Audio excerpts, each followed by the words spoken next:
Doug is planning to build a model of a sailboat using a scale where 2 inches represents 25 feet. If the height of the sailboat is 210 feet, what is the length in inches that Doug should build the height of the model? Okay. Scale is your key word. If you did not highlight, underline, or circle it, you need to do so now. Scale means you are either finding the scale factor, which means you're multiplying, or they will give you a ratio. Your ratio is right here. 2 inches represents 25 feet. Those two numbers are connected, so they need to be in the same fraction. On the other side, you have 210 feet. You're going to multiply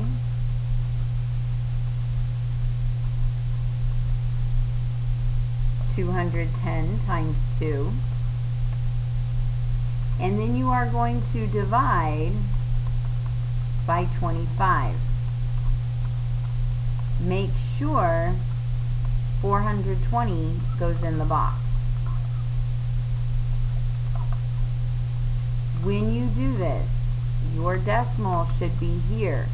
You should have 1, 2, 3 numbers in front of the decimal, including that 0 you started with.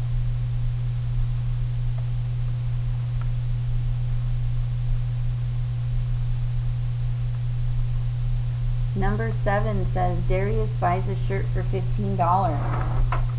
The next month, the store increases the price of the shirt to $18. What is the percent increase in the price of the shirt? The reason it's different than a regular percent problem is that word increase.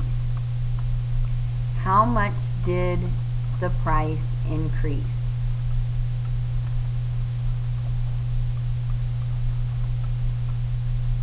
It increased $3. If you put 15 over 18, you got it wrong.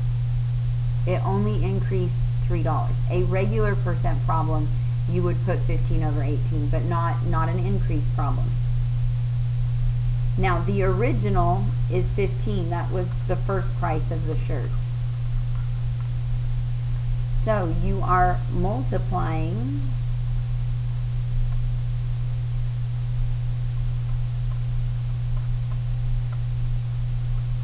and then you are dividing by 15.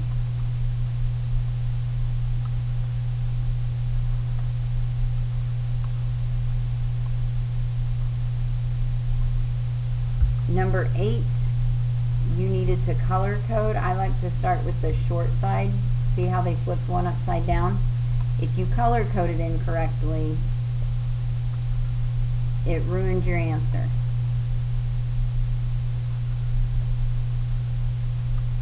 Now, it says, what is the length of AD? AD is right here, A to D. So I'm going to label that X. I'm also going to label the small trapezoid S and the big trapezoid B for small and big. Now, that means I'm going to have a small fraction and a big fraction. So in my small fraction, I have X and 14.4. Now my X is orange and my 14.4 is green. So I don't even need this blue number. If you use 9.6, you got it wrong. So here my orange is 16.8 and my green is 21.6. You are going to cross product 16.8 times 14.4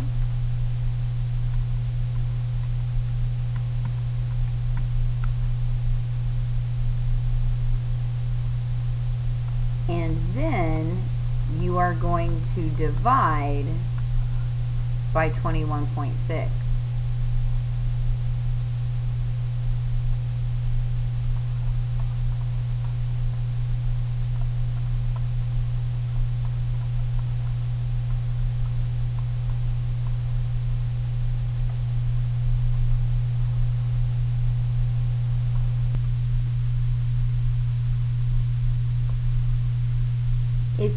don't remember how to divide decimals, that is something you've got to come into tutoring and get some help with.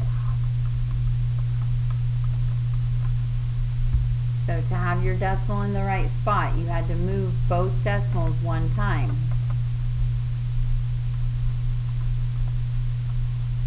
And then you had to be careful when you divided.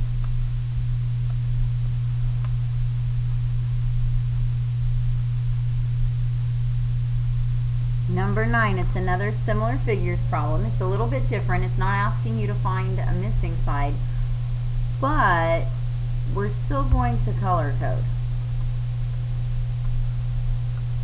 If you did not color code and you got it wrong, you need to color code to get the points back.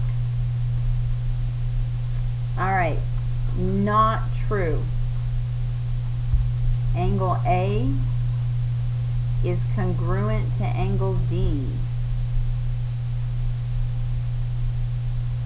It's true.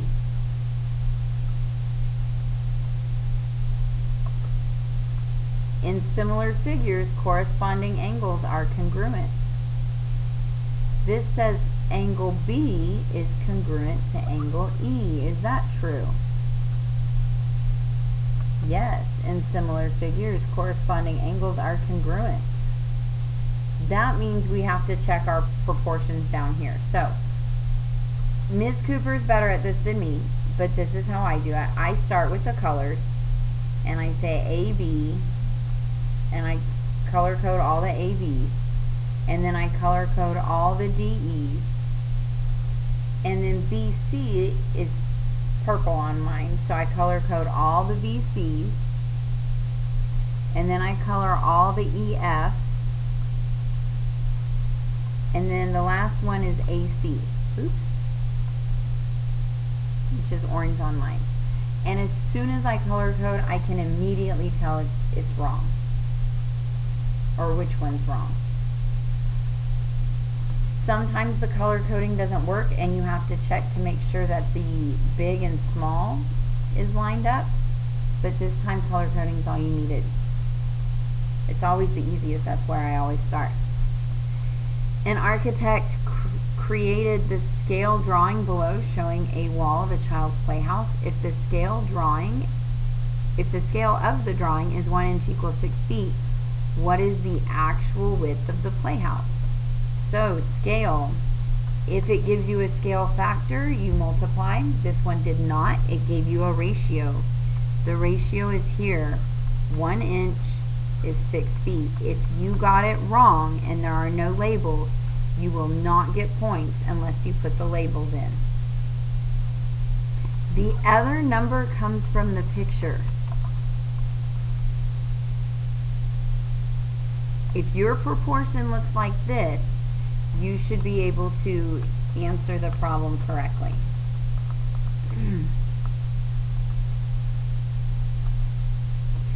The math department ordered 144 packages of colored pencils. Their total cost was $427.68. What is the cost of one package of colored pencils? This was just a division problem. Oops, let me redo that. I did it backwards. It's dollars per package, right? So that's dollars on the inside per package. There is no slick trick. You just have to go for it. So the first thing I'm going to do is put this decimal straight up. How many times does 144 go into 4? 0 times. How many times does it go into 42? 0 times. How many times does it go into 427? This is where you just have to guess.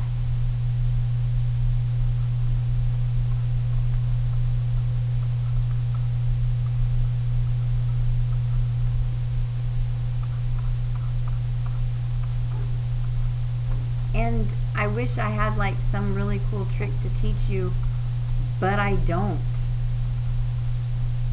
As you can see, 2 works, 3 is too big. So it's going to go in 2 times, and I will subtract that.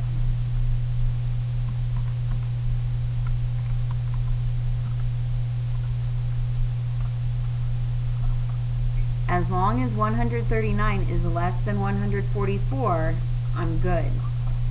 Now, how many times do I think it's going to go into 1,396? That's going to be a lot more.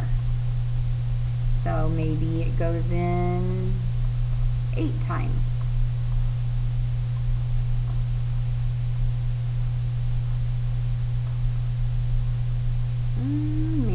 Maybe it goes in 9 times.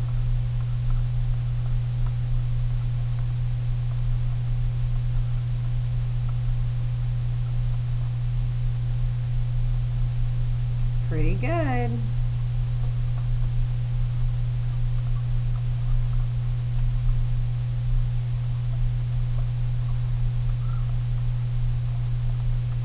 I know 8 is too big. I'm going to try 7.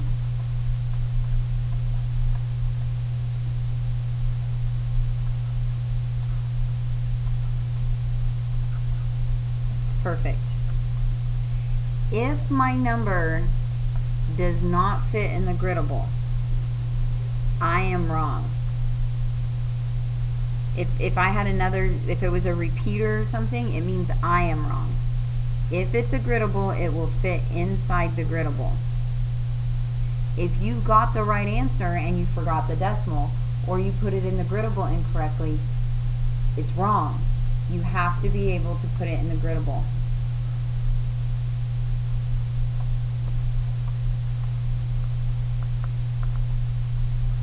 Alright, number 12, a boat traveled 27 miles in 2 hours. At this rate, how many miles will the boat travel in 1/2 of an hour? This is just a proportion problem. These two are connected, 27 miles in 2 hours. The other side is 1/2 of an hour.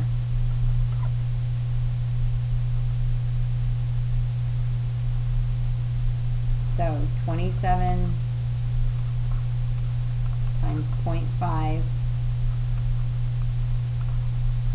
is 13.5.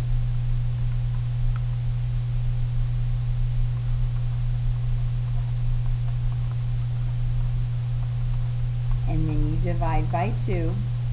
So it's getting even smaller, so you know it's not these two. And at this point you could almost guess. 13 divided by 2, pretty close to 6, right? Because 12 divided by 2 is 6. So 6 3/4 is a lot closer to 6 than 3 3/8. Just saying.